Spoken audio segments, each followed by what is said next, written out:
ধরো আমরা একই 50 জন মানুষকে 3টা সময়ে একই ট্রেনিং দিব। তো 3টা সময় ডেটা কালেক্ট করব, ট্রেনিং দেওয়ার আগে একটা, ট্রেনিং দেওয়ার পরে একটা, এবং ওই যে ট্রেনিং দেওয়ার পরে একটা ডেটা কালেকশন করলাম তারও কিছুদিন পরে আরেকটা সার্ভে করব বা তাদের কাছ থেকে ডেটা নেব।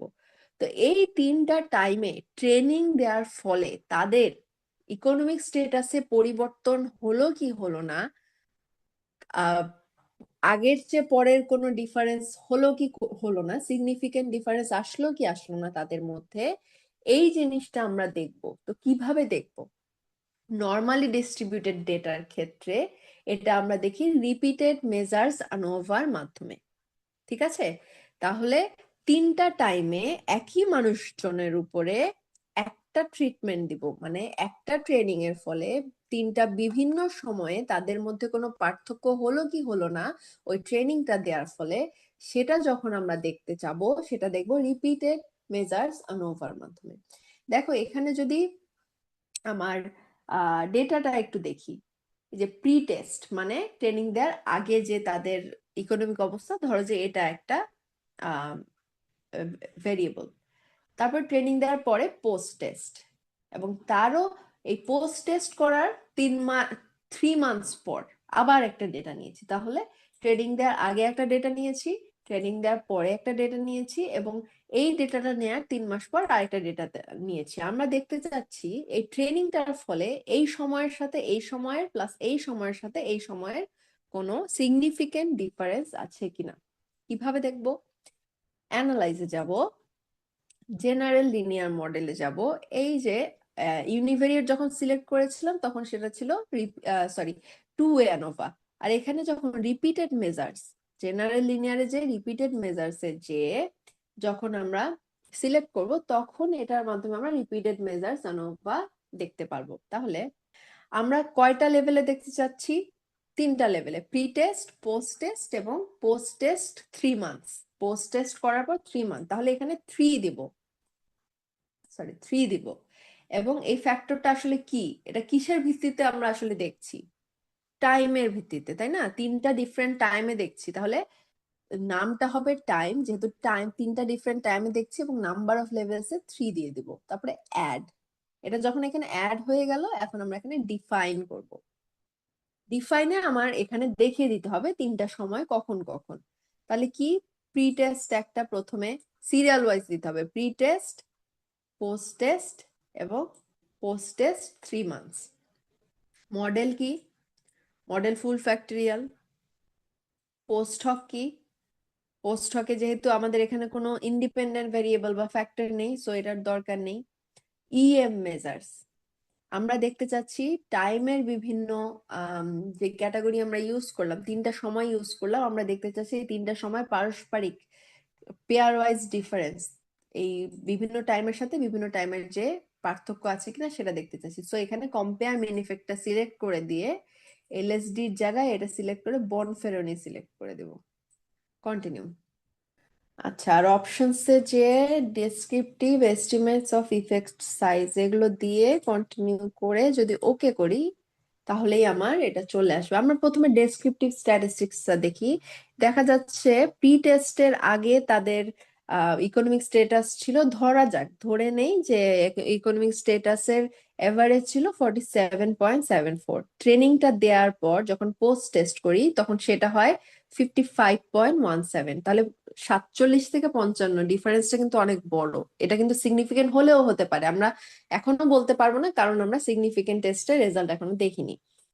আর পোস্ট টেস্টের সাথে পোস্ট টেস্ট 3 মান্থের এটার ডিফারেন্সটা খুব একটা বেশি না, 55 থেকে 59। তাও দেখি যদি সিগনিফিকেন্ট হয়। এখানে যে মাল্টিভেরিয়েট টেস্টে যে আমরা দেখবো যে এই যে পারস্পরিক ডিফারেন্স, এটা সিগনিফিকেন্ট হলো কি হলো না, এটা আমরা কোত্থেকে দেখবো?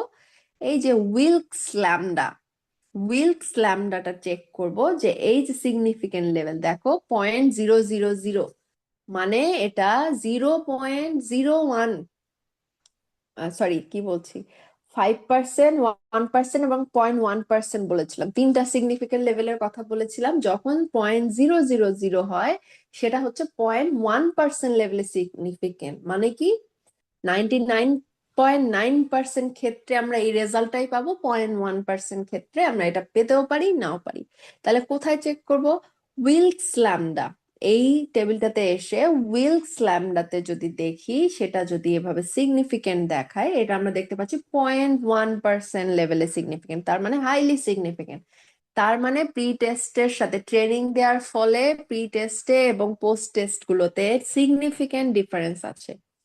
ওকে, এখানে একটা গুরুত্বপূর্ণ বিষয়, এই অ্যানোভার ক্ষেত্রে গুরুত্বপূর্ণ বিষয় হচ্ছে স্পেরিসিটি।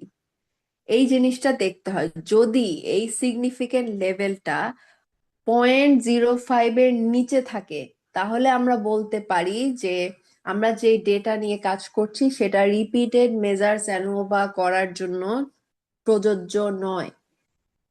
এই জিনিসটা এখানে চেক করতে হবে, ঠিক আছে?